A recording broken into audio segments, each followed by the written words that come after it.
All right, this is lesson 3, polynomial identities. Our essential question is, how can you use polynomial identities to write expressions efficiently? Here's our table of contents. Polynomial identities. So we have a couple different polynomial identities. The first two we're going to talk about are difference of squares and square of a sum.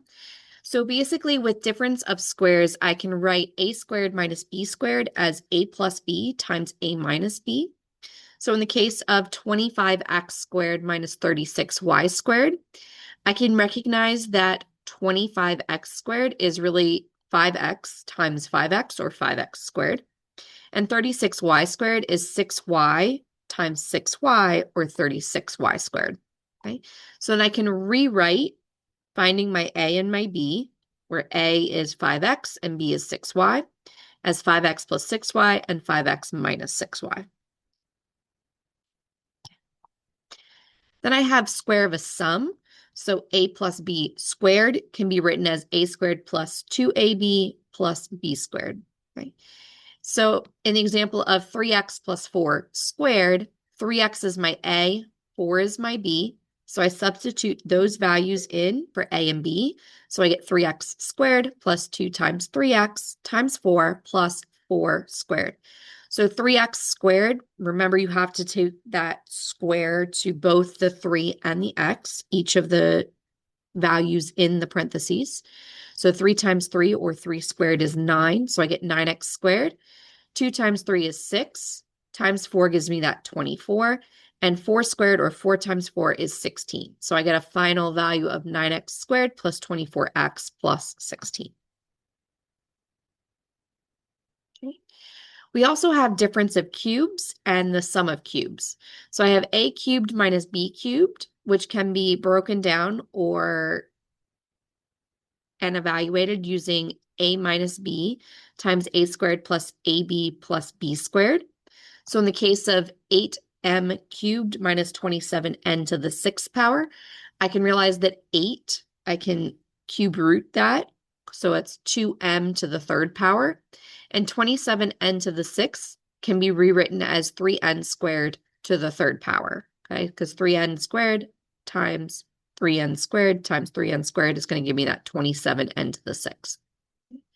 My a value is 2m. My b value is 3n squared. So I substitute those values in for a and b and simplify. So I get 2m minus 3n squared times 2m squared plus 2m times 3n squared plus 3n squared squared. Okay. Remember, anytime that we have an exponent on the outside of parentheses, I need to apply that exponent to every value on the inside of that parentheses. Okay, so I'll end up with 2m minus 3n squared times 4m squared. Again, 2 squared is 4. And then 2m times 3n squared gives me 6mn squared. 3n squared squared is 3 squared, which is 9. And then n squared squared is 9, is n to the 4th power, because 2 times 2 gives me that 4. Okay, so I end up with 2m minus 3n squared times the quantity 4m squared plus 6mn squared plus 9n to the 4th. Okay, and I'm going to leave it in that order. Sum of cubes, so this is a cubed plus b cubed, is going to give me a plus b times a squared minus ab plus b squared. Okay, you notice really the only difference is in the a difference of cubes and the sum of cubes.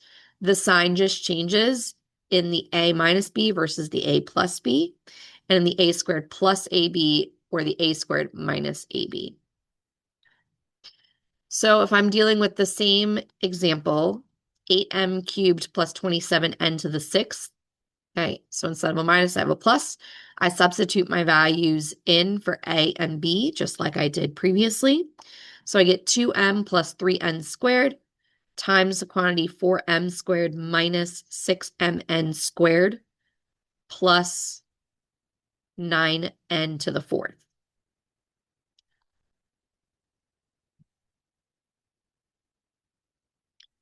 Proving a polynomial identity.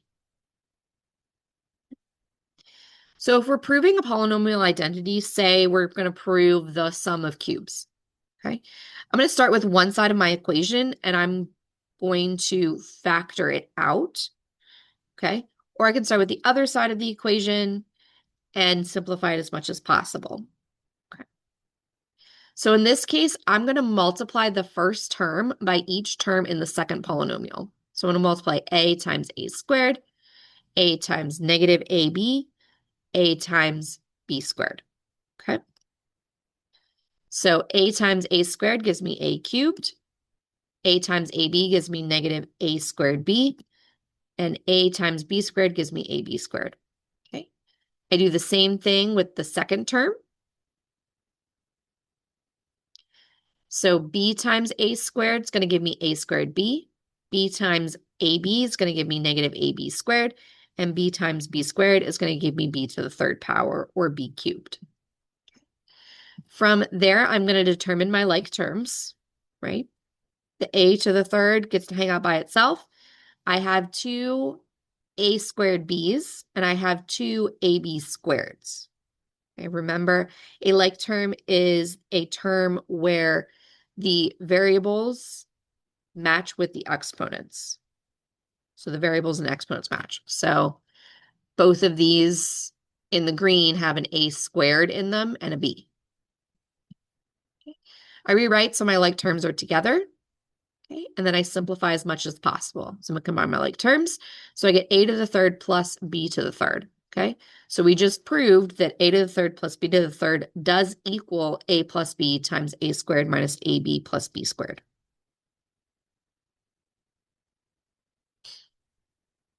Use polynomial identities to multiply.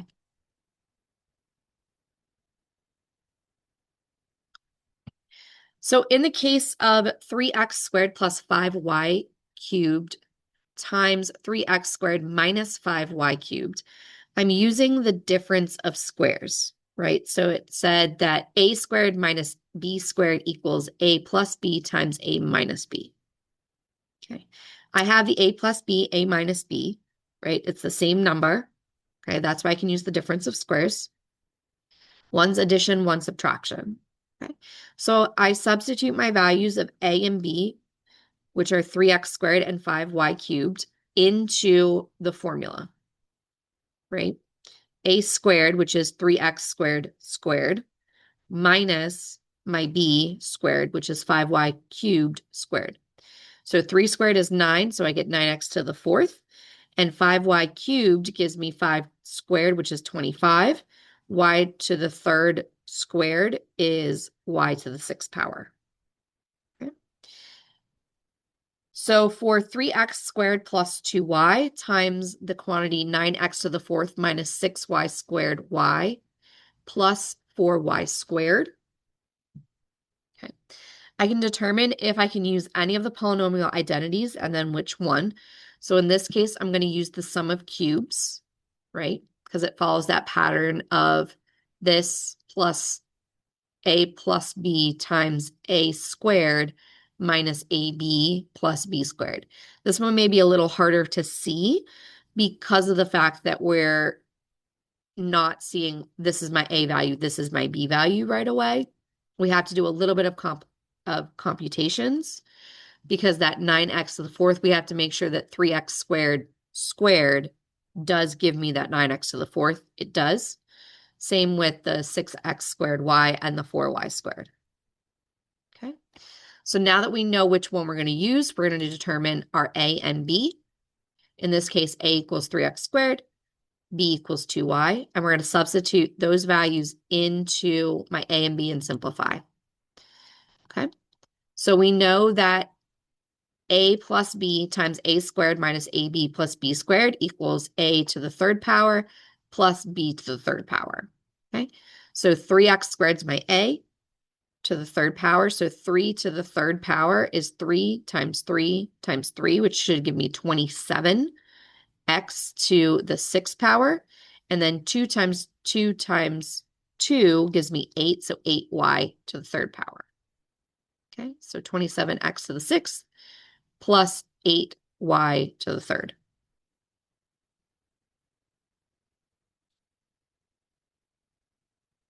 Okay.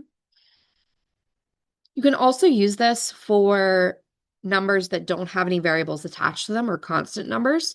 So 12 plus 15 squared, I can use the square of a sum, okay, which is a squared plus 2ab plus b squared. So my a equals 12 and my b equals 15. I substitute the values in for a and b and simplify. So 12 squared is 144. 2 times 12 times 15 is 360, and 15 squared is 225, which when I add all together, I'm going to get 729. So if I have something like 41 times 39 squared, I can actually rewrite this as the difference of squares, right? Because I can recognize that 41 can be rewritten as 40 plus 1, and 39 can be written as 40 minus 1. Okay. So my A value is going to be 40. My B value is going to be 1. Okay. So I can substitute the values in for A and B and simplify. So 40 squared minus 1 squared. So 40 squared is 1,600. Minus 1 is 1,599.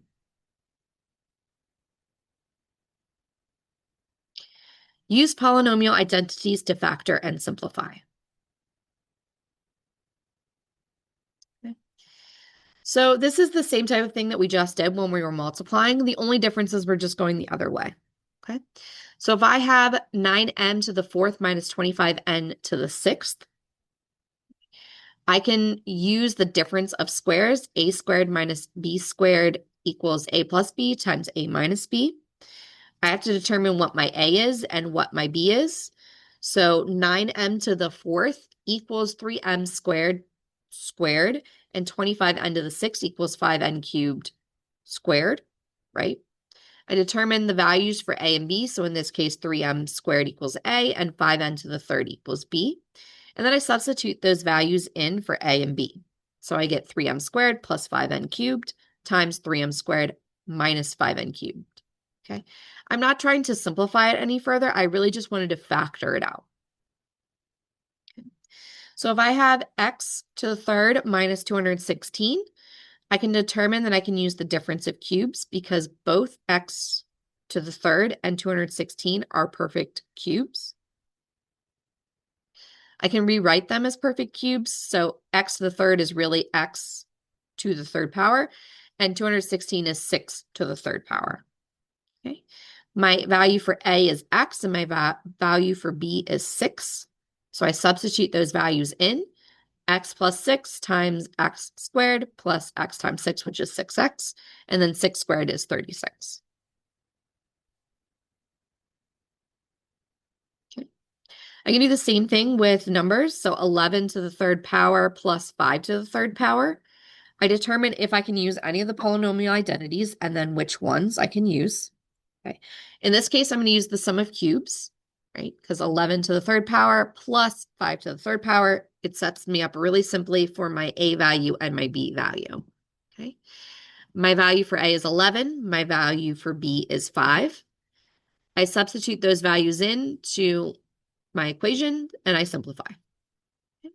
11 plus 5 gives me 16. 11 squared is 121 minus 55 plus 25.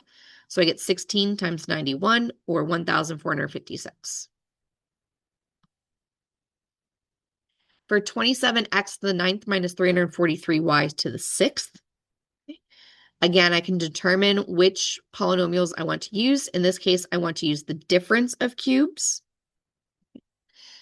I rewrite them as perfect cubes. 27x to the ninth is the same thing as 3x cubed. And 343y to the sixth is the same thing as 7y squared cubed.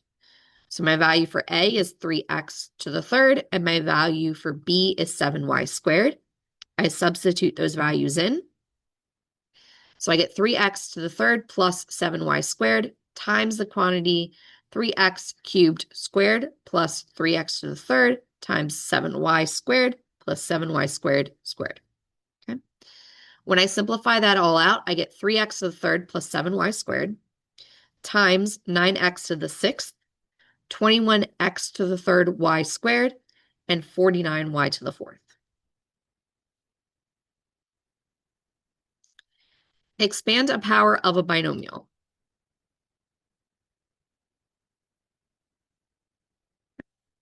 So if I'm expanding the power of a binomial, all I'm doing is taking that binomial and I'm multiplying it by itself each time.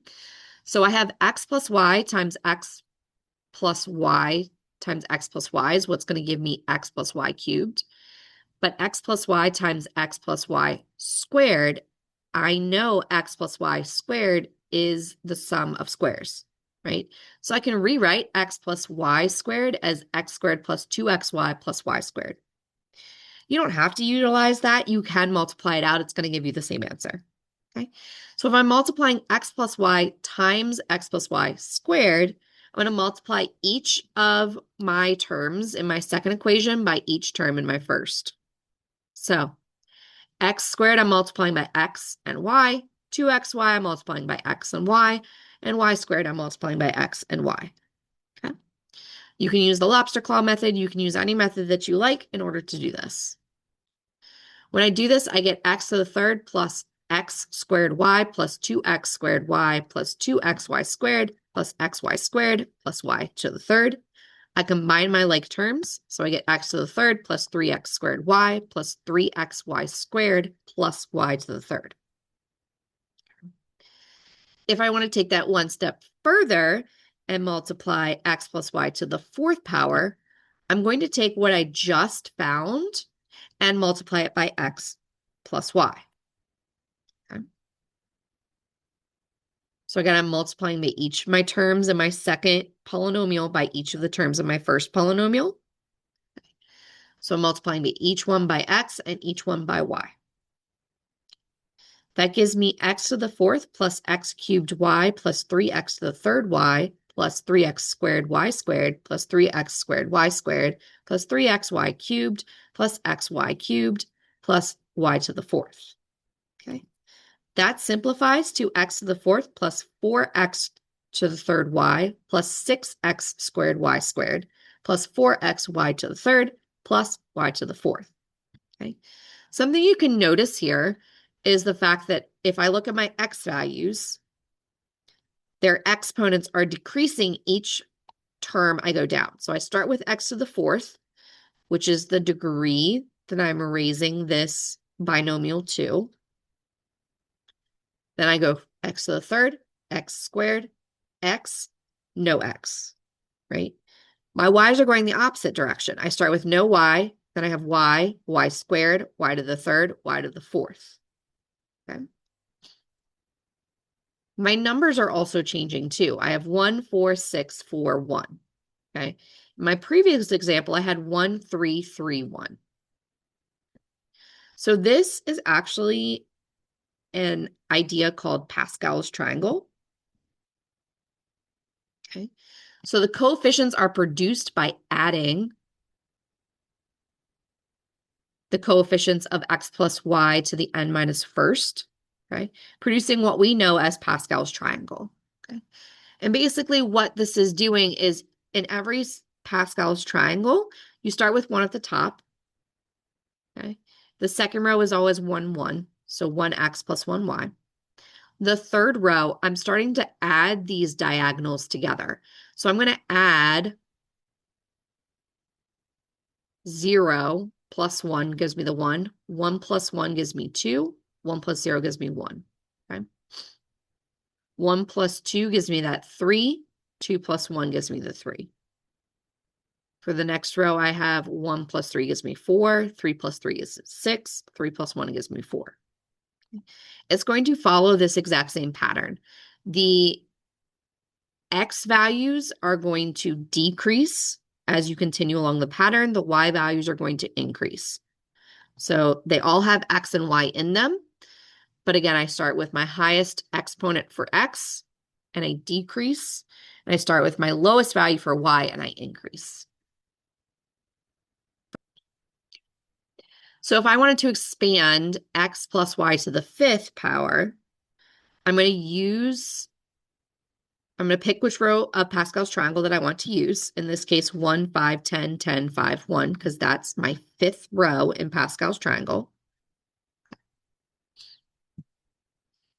I add the x and the y term into the expansion. Remember that the values of x decrease by 1 each time, while the values of y increase by 1 each time. So I've got my coefficients 1, x to the fifth, plus 5, x to the fourth y, plus 10, x to the third y squared, plus 10, x squared y third, plus 5xy to the fourth, plus 1y. Binomial theorem. So utilizing Pascal's triangle, we can create what is called the binomial theorem. This only works for binomials, okay? This only works for binomials. So basically what this is doing, the coefficients are the row n of Pascal's triangle. So whatever my binomial is raised to, whatever power it's raised to, that's the row in Pascal's triangle that I'm going to utilize, okay?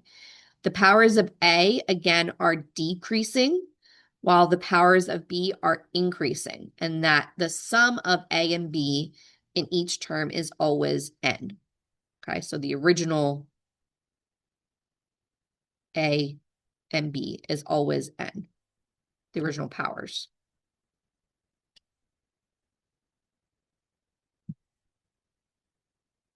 Okay. Apply the binomial theorem.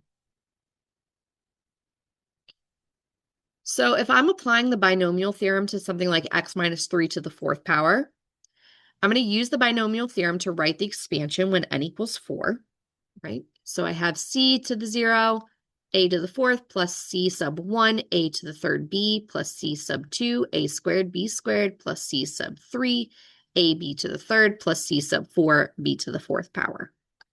Okay. I use row 4 of Pascal's triangle to write my coefficients. So I've got 1, 4, 6, 4, and 1. I substitute those values in. I determine my a and my b, in this case x, and b is negative 3. And then I substitute those values in for a and for b. And then I simplify. Okay? So I end up with x to the fourth minus 4 times negative 3 gives me negative 12. Negative 12x to the third. 6 times negative 3 squared is 9. So 9 times 6 is 54. Negative 3 cubed is negative 27. So negative 27 times 4 is negative 108. And then negative 3 times 81, or negative 3 to the fourth is 81. So I get 81. Okay. You can do the exact same thing with something like 2c squared plus d to the sixth. Okay. So I'm going to write the expansion for n equals 6. I'm going to determine the sixth row of Pascal's triangle. And I'm going to write it out. Okay, identify my a and b. So a is 2c squared, b equals d. And I substitute those values in. Okay. It gets more complicated the more complicated your term is for a and your term is for b. Okay. So in this case, I'm going to end up with 64c to the 12th, 192c to the 10th d, plus 240c to the 8th d squared, plus 160c to the 6th d to the third, plus 60c to the 4th d to the fourth, plus 12c squared d to the fifth, plus d to the sixth.